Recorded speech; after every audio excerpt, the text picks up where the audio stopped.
In the streets of South Los Santos, loyalty is currency, and betrayal is a death sentence. You grew up choosing sides, your block, your colors, your people. And once you're in for life. Or until someone decides your life doesn't matter anymore. Harold Stretch Joseph was supposed to be a soldier, an OG, a name he said with respect or fear. He did time, kept his mouth shut, and came home like a hero. But not everything that comes out of prison is clean. What's going on, everyone? You're now officially kicking it with RJ. I want you guys to kick off those feet, kick off the shoes, get something to eat, get something to drink. Today, I'm going to be discussing some more video game lore, and in this episode, we're going to be talking about Stretch from GTA 5, where his true motives are, and what he was really doing behind the scenes.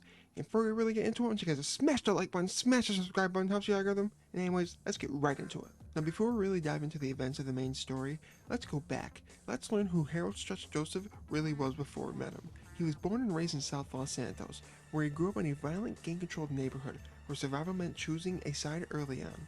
He then joined the Chamberlain gangster family, CGF, at a young age. He was likely recruited as a teenager, possibly influenced by street culture, family ties, or even neighborhood pressure. I think it was probably a mix of all three. And with him joining the CGF, he then earned a reputation on the streets, where he was known for putting in the work, possibly involving robberies, drug dealing, and intimidation. He then used this to build his street cred, which helped him rise to the CGF ranks. He then became an OG member, where he held authority and influence among younger gang members. His status suggests long-time loyalty, possibly having done prison time for the families before. His nickname comes from really anything. It could refer to his height or a prison stretch, doing a stretch, or both, implying that he's a hardened, seasoned criminal. Now, within the story, we really never see Stretch interact with anyone else other than Lamar Davis and Franklin Clinton.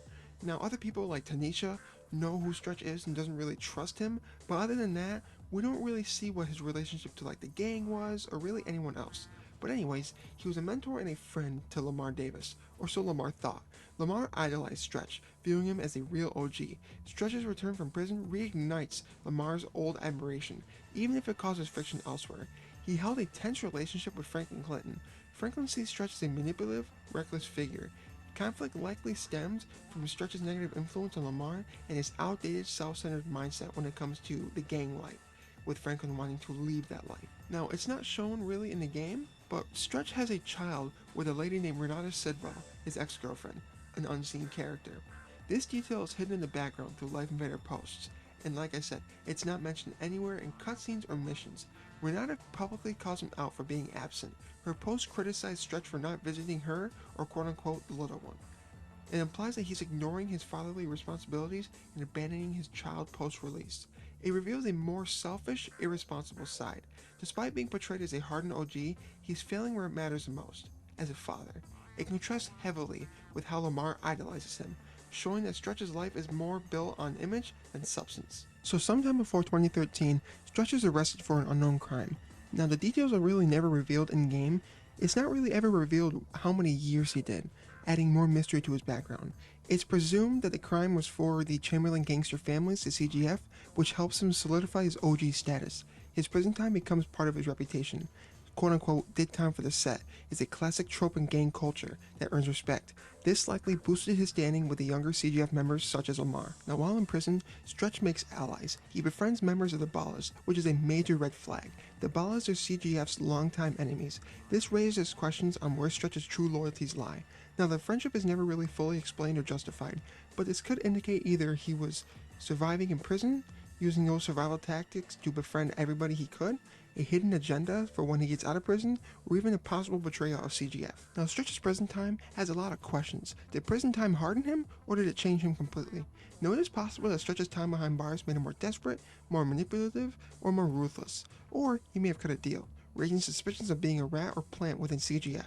Now, his neglected family and connections to the Ballas suggest that he might not be loyal to the people who looked up to him. Now, it adds to the theory that Stretch is no longer CGF first. He's Stretch first. Stretch is then mentioned early on by Lamar, by getting out of prison. Lamar is super excited about this. Lamar then organizes a welcome back outing, a sign of Lamar's loyalty and admiration. This shows that Lamar still sees Stretch as a respected OG, even after some time away. The trio then meets outside of Franklin's house. An immediate tension between Franklin and Stretch. They exchange insults and nearly come to blows, showing their deep-rooted animosity.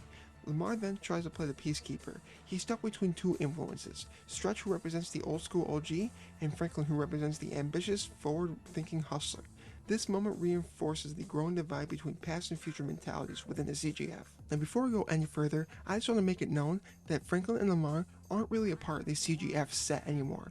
They're a part of the Forum Drive family set, where they're more of an independent set of the family, where they don't give money up to high-ranking members, as Franklin sees that as a pyramid scheme. Now after this, Stretch, Lamar, and Franklin go to meet with a high-ranking Bala member named D. On the surface, this looks like a simple drug trade, but the choice to work with a known enemy is suspicious. Now, Stretch has connections to the Ballas. Was this a part of Stretch's deal to unite the gangs through business, or was it a trap that he knew was coming to eliminate Franklin and possibly Lamar to consolidate power? D turns hostile quickly, possibly or most likely because of the past incident where Franklin and Lamar had kidnapped him earlier. But the aggression seems super premeditated, especially with a Bala hit squad already in position. And immediately after this, Stretch impulsively shoots D.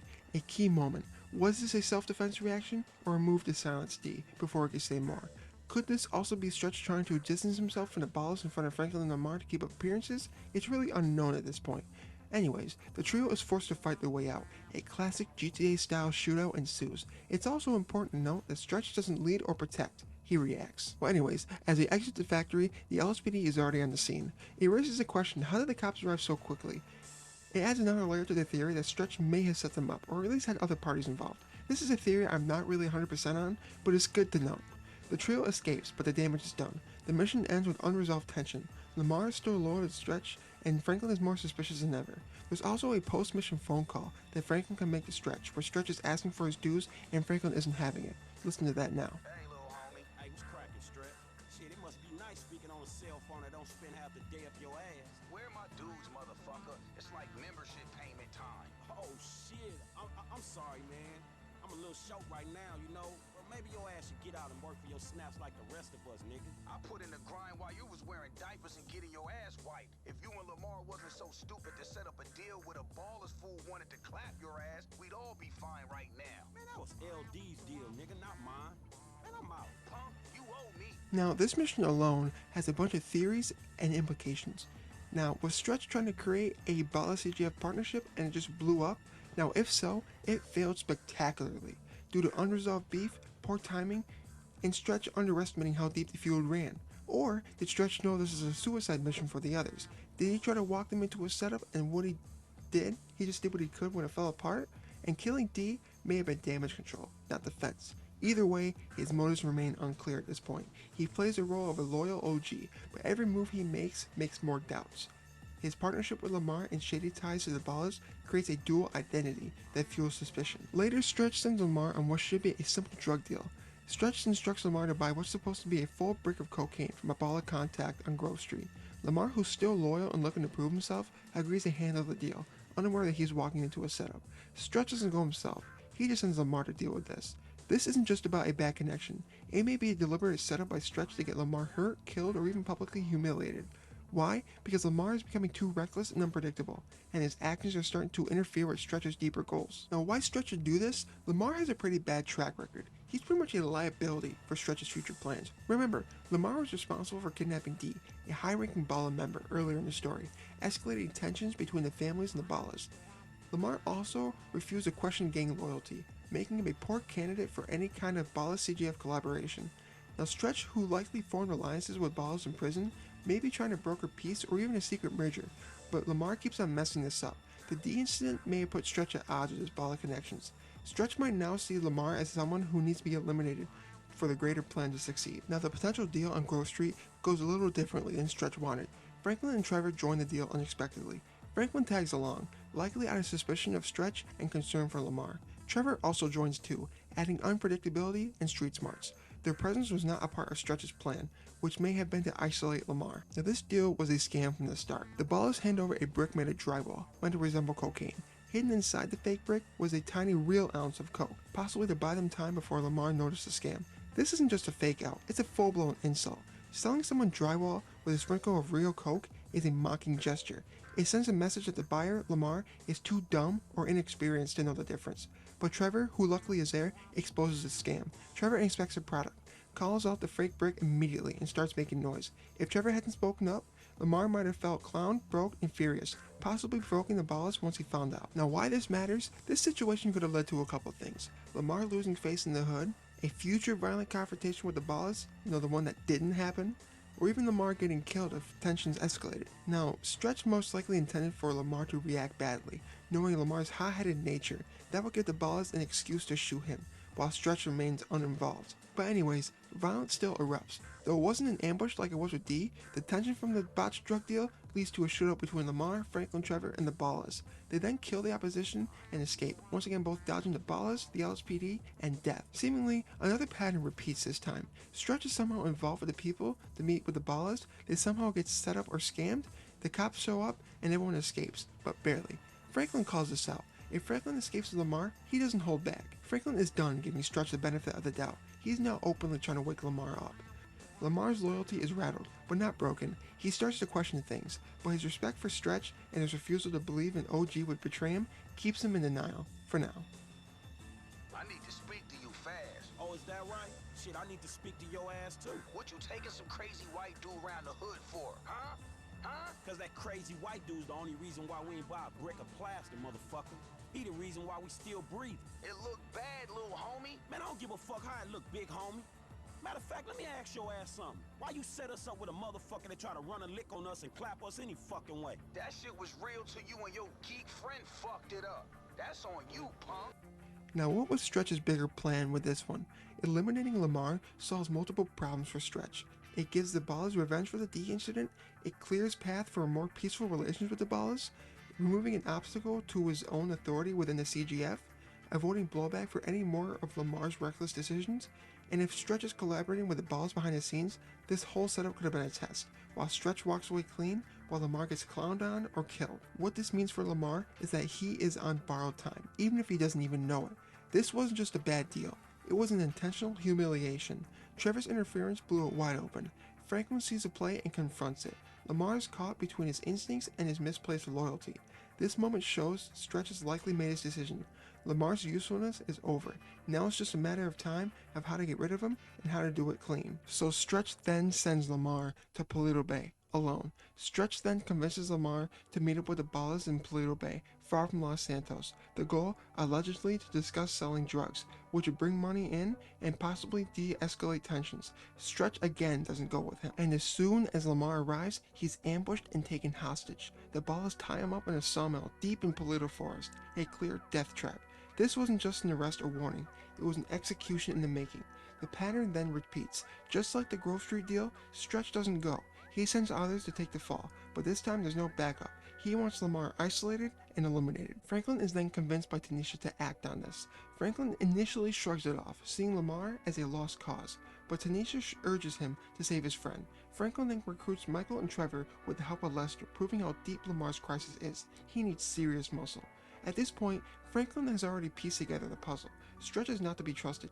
Even if Lamar can't see it, Franklin knows that Lamar's life is in real danger because of Stretch's manipulations. Now Franklin, Michael, and Trevor make their way up to the sawmill.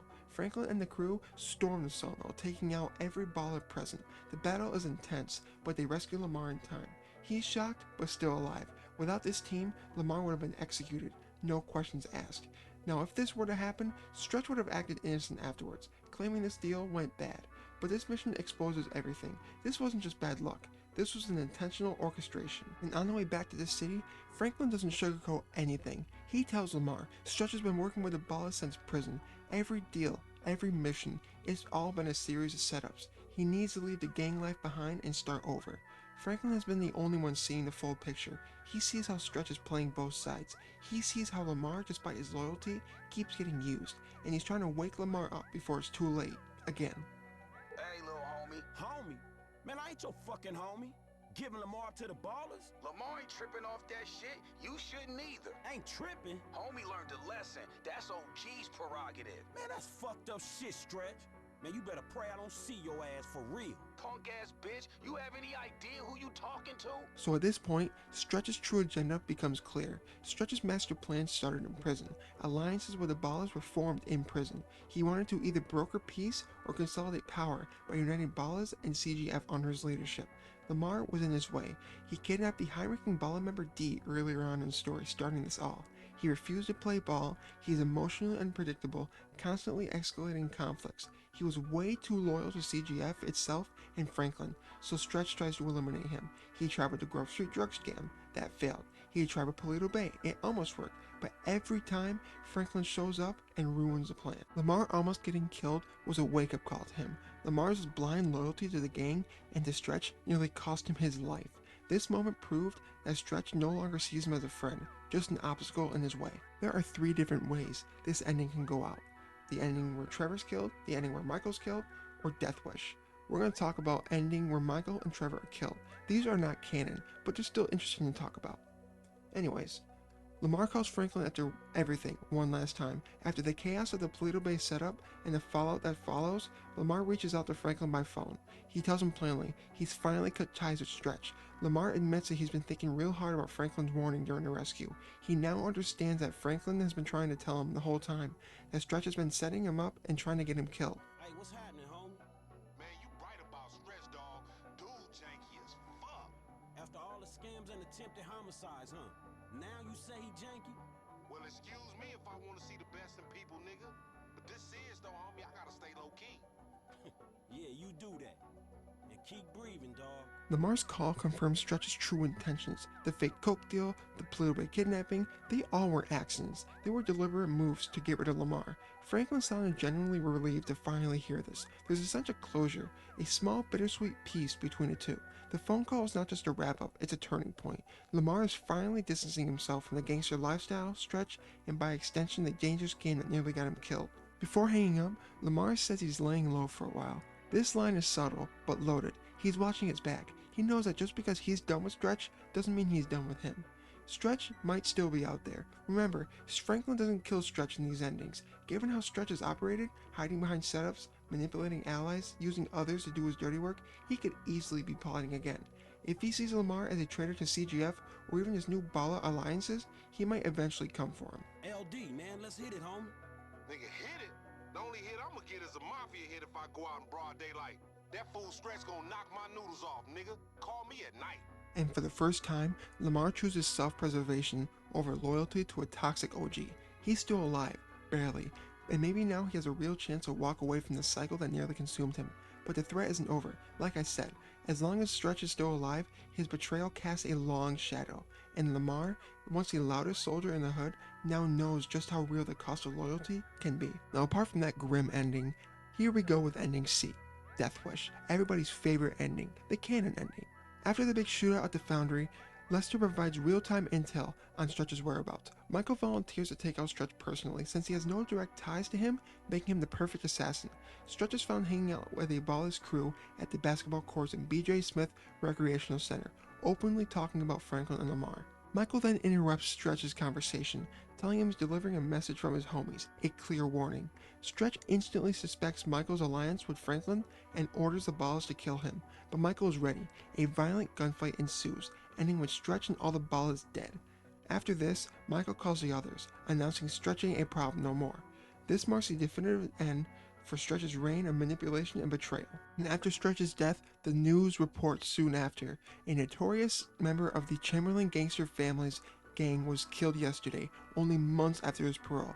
Harold OG Stretch Joseph was shot while playing basketball. No witnesses have come forward. Mr. Joseph was unmarried. The article emphasizes how Stretch's violent life came to a quiet, unsolved end.